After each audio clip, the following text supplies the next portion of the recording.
अस्सलाम वालेकुम दोस्तों। आज बात करते हैं गठिया जैसे दर्दों की, जोड़ों के दर्दों की। और इसी नुस्खे से कंपवात यानी कि जो हाथ पैर कांपने का, राशा का जो मर्ज होता है वो, प्लस अगर आपको आपका कोई मरीज ऐसा है जिसको के पैरालिसिस का मर्ज है या लकवे का मर्ज है, तो एक ही दवा इतने सारे काम करने वाली है। नुस्खा नोट कर लीजिए। आज ज़्यादा टाइम नहीं लगाते हैं, ठीक है, सीधा सीधा नुस्खे पे आ जाइए। तो क्या लेना है हमें? देखिए, पहली चीज़ जो लेनी है हमें वो है अजराकी।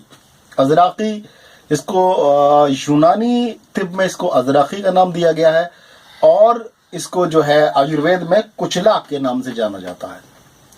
तो कुचला ले लीजिए। सबसे पहले इस कुचला को मुदब्बिर कर लीजिए, यानी कुचला का शुद्धिकरण करना है पहले। तो कैसे शुद्ध करना है इसको दो तरह से शुद्ध किया जा सकता है। एक तो पानी में डाल के इसको शुद्ध किया जाता है। पानी में आप 20-21 दिन के लिए पड़ा रहने दीजिए और इसको पानी बदलते रहिए। एक तरीका ये होता है। एक तरीका ये है कि आप इसको दूध के अंदर उबालिए, और जितने भिलावे लिए हैं इतना दूध हो गया। वो दूध भिलावे जो है दूध में, सॉरी भिलावा का यहाँ जिक्र नहीं है, यहाँ पर कुचला यानी अजराकी का जिक्र है। तो कुचले उसके अंदर डूब जाए, फिर उसको उबालिए अच्छी तरह से, और उसके बाद में दूध बदल दीजिए। कम से कम 3 बार ये अमल करिए, और बेहतर है कि 7 बार ये अमल करिए कि दूध बदल दीजिए हर बार, और अच्छी तरह से उसको करिए। जब दूध खुश्क हो जाए तो फिर से भिलावे को दूसरे दूध में डाल के कम से कम 3 बार इस अमल को करिए। उसके बाद भिलावे फूल जाए तो उसको बीच में से भिलावे को अलग करके काट के उसमें से अंदर से एक पत्ता होता है, वही जहरीला होता है, उस पत्ते को बाहर निकाल दीजिए। अब हो गया आपका भिलावा, सॉरी बार बार भिलावा ही बोल रहा हूं मैं, उसका आपका कुचला हो गया शुद्ध। अब क्या करना है आपको? देखिए, अब दवा तैयार करने का प्रोसेस स्टार्ट होता है। कुचला शुद्ध हो गया आपका। अब अगली चीज आपको क्या लेनी है? अगली चीज लेनी है आपको एलोवेरा का गूदा, एलोवेरा का रस निकालना है आपको। और एलोवेरा का रस निकालने के बाद में आपको वो कुचले लेने हैं, और उन पर उस एक प्याले में रख के उन पर इतना एलोवेरा का जेल या रस कह लीजिए वो डालना है कि 2 उंगल ऊपर, इतना 1 उंगल और ये 2 उंगल यानी 2 इंच तकरीबन समझ लीजिए, 2 इंच ऊपर तक उस पर चढ़ जाए, रखा रहे। बिना उसके अंदर जो है कुचला अच्छी तरह से डूब जाए। फिर उसके बाद में उसको रखा रहने दीजिए। जब ये देख लीजिए कि अच्छी तरह से इन कुचलों ने इस अर्क को जज्ब कर लिया, एब्जॉर्ब कर लिया है, तो अब उसको कुचलों को निकाल लीजिए और इनको सुखा लीजिए। सूख गए। अब जब कुचले सूख जाएं तब उनको धूप में नहीं रखना है, साए में रख के, छांव में रख के सुखाना है।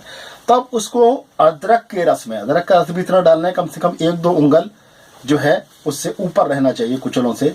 अदरक के रस में इसको डाल दीजिए, और जब देखेंगे अदरक का रस ये पी चुके हैं, अच्छी तरह से एब्जॉर्ब कर चुके हैं, तो फिर इनको अदरक के रस से बाहर निकाल लीजिए, और फिर इसके बाद में उसको सुखा लीजिए। सुखा लिया। अब इसके बाद में सूखने के बाद में आपको लेना है हार सिंगार के पत्तों का रस। हार सिंगार के पत्तों का रस निकालना है, और उसी तरह से जैसे अदरक के रस में भिगोया था, फिर से कुचलों को उसमें डाल देंगे, और फिर से इस रस को एब्जॉर्ब करने देंगे। और जब ये एब्जॉर्ब हो जाएगा तब इसको हम सुखा लेंगे। अब दवा हमारी तैयार हो गई, कंप्लीट। अब क्या करना है? अब इसको हम अच्छी तरह से सुखाने के बाद में इसको पीस लेंगे, बारीक करके पीस लेंगे। अब ये पाउडर हमारी कहलाई दवाए अजराकी, दवाए अजराकी। अब इसका इस्तेमाल, इसका फायदा सुन लीजिए, फिर इसका इस्तेमाल करने का तरीका बताऊंगा। देखिए, अगर आपके जोड़ों में दर्द रहता है, अगर आपको रांगन का या शाइटिका का दर्द है, अगर आपको गाउट है, अगर आपको अर्थराइटिस है, रिमेटॉइड अर्थराइटिस है, या आपको कंपवात है यानी हाथ पैर कांपते हैं, राशा रहता है, या आपको फालिज या लकवा हुआ है किसी को, तब ये दवा आप इस्तेमाल करेंगे और इसका बेहतरीन रिजल्ट हासिल करें। बहुत ही बढ़िया रिजल्ट है इसका। देना कितना है? देखिए, सिर्फ 2 रत्ती देना है। अब रत्ती को कैसे समझेंगे?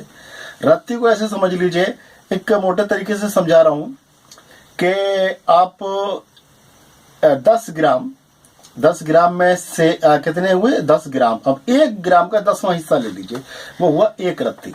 ठीक है, 1 रत्ती। तो 2 रत्ती हमें लेना है। 2 रत्ती हमें लेना है, यानी 1 ग्राम का 5वां हिस्सा, 1 ग्राम का 5वां हिस्सा। अब इसको मलाई में, मक्खन में या दूध के साथ में इसको इस्तेमाल कर सकते हैं। सुबह में ले लीजिए, शाम को ले लीजिए और साथ में लगा दीजिए इसके, या फिर अगर ऐसे लेना चाहते हैं तो फिर माजून फलासफा के साथ में, मैं यहाँ पर दिखा रहा हूँ माजून फलासफा, ये हमदर्द का आता है और भी कंपनियां बनाती हैं।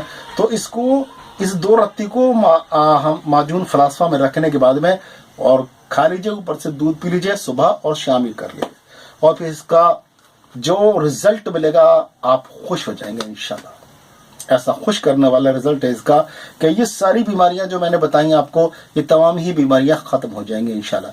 लेकिन देखिए, आयुर्वेद का पेशेंट जो है वो ठीक क्यों नहीं हो पाता है मालूम है आपको? शिकायत करता है किस बात की?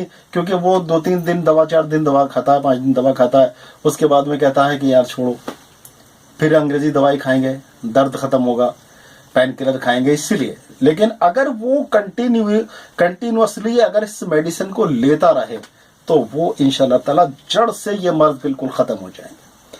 तो दोस्तों, इसी तरह के बहुत सारे नुस्खे और बहुत ही अच्छे और प्यारे नुस्खे और सच्चे नुस्खे हम इस चैनल पर देते हैं, तो सब्सक्राइब कर लीजिए चैनल को और बेल आइकन ऑन कर दीजिए ताकि हर नुस्खा आपको मिल जाए। दोस्तों, मिलेंगे इंशाल्लाह फिर किसी बीमारी का एक बहुत ही अच्छा सा इलाज लेकर। तब तक के लिए अपने भाई डॉक्टर तशरीफ वानी को इजाजत दें। अस्सलाम वालेकुम रहमतुल्लाहि व बरकातहू।